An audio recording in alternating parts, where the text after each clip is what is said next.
All right, let's dive into the incredible, and I mean incredibly chaotic, story of the artist David Cho. We're going to unpack how a life that was basically fueled by pain, addiction, and just pure self-hatred somehow led to one of the most unbelievable fortunes in recent history. This right here, this is the heart of it all. This isn't just someone having a bad day. This was the engine running inside a young David Cho, pushing him into constant, frantic motion, doing literally anything to escape the person he saw in the mirror. It's a wild question, isn't it? I mean, how on earth does a feeling of complete self-loathing become the bedrock for a billion-dollar decision? Well, that's exactly what we're about to break down. To really get the chaos, we have to start at the beginning, with the deeply conflicting messages that were shaping him from day one. Man, can you just feel the psychological whiplash here? On one side, you have his mom telling him he's basically a god, a genius. And on the other, you have his dad, who sees him getting into trouble and calls him a disgrace to the family. Imagine trying to figure out who you are with those two voices in your head. And you can see just how powerful that belief was. He doesn't even call it encouragement, he calls it brainwashing. For his mom, his artistic talent was as real and undeniable as her faith in God. She basically programmed him to believe that he was, without a doubt, the one. So you've got this war of identities going on inside him. How do you cope with that? Well, for Cho, the answer was to just lean in. He embraced chaos and addiction full throttle. What's so fascinating is how he thinks about addiction itself. To him, it's all a form of gambling.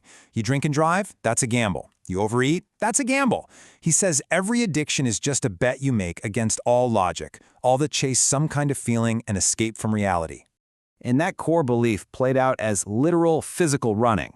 I mean, he was running from the cops while doing graffiti, running from his problems by hopping on trains, running from his own mind by just bouncing from one chaotic mess to the next. The goal was always the same: never, ever, ever sit still. Now this is a staggering idea. He says that deep in his gambling addiction, he became what he calls a shame chaser. Yeah, winning was a rush, but that intense, familiar feeling of shame and total loss that came from losing everything, for him, that was an even bigger, more powerful drug. But then, at one of his absolute lowest points, that same destructive, chaotic energy got noticed by someone who saw it not as a problem, but as something priceless. I mean, just look at this turnaround. It's nuts. He goes from being locked in a Japanese prison, feeling like a total failure, to suddenly getting emails from Sean Parker, the Napster guy, a legend of tech disruption, who then offers him a job that's going to change everything. See, Parker wasn't just looking for someone to pretty up the office. He saw Cho's rebellious, anti-corporate vibe and thought, yes, that's it. He wanted to bottle that chaos and spray it all over the walls of his new company to fight off the boring corporate culture. So let's see what happens when you take that raw, wounded energy, give it a blank check, and just unleash it inside a tech startup. I mean, just listen to this for a creative brief. This was not your typical commission. Parker's direction was basically an invitation to cause mayhem. He wanted investors to walk in and be so shocked that they'd immediately know, okay, Facebook is not playing by the normal rules. And Cho, he delivered. He channeled all that internal mess, the anger, the shame, the chaos, and just blasted it onto the walls. He was painting these graphic, intense murals over everything, gassing out the whole office with toxic fumes, while coders were just trying to work around him.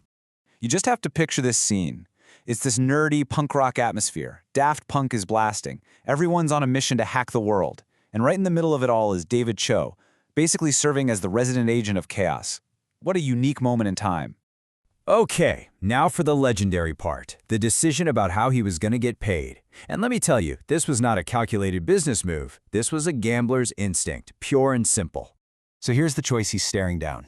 On one side, $60,000 in cold, hard cash. Money he desperately needed to get his life back on track. On the other, stock in a startup that pretty much everyone, including his own friends, was writing off as just some niche college version of MySpace. The smart money said take the cash. Now, Cho admits he knew nothing about stocks or equity. He had no clue. But he saw something else that just clicked for him. He saw Mark Zuckerberg, a kid literally sleeping on a mattress on the floor, turn down $1 billion offer from Yahoo without even blinking. He recognized that obsessive, singular focus. And you know what? In the end, it all came back to his mom. The decision wasn't based on logic or a spreadsheet. It was an echo of watching his mother his entire life, just constantly taking these huge, fearless swings. He was a gambler at heart, and this was the ultimate bet. So finally, let's just zoom all the way out and look at the really profound, kind of counterintuitive lesson from David Cho's entire journey. This is the thing that reframes the whole story.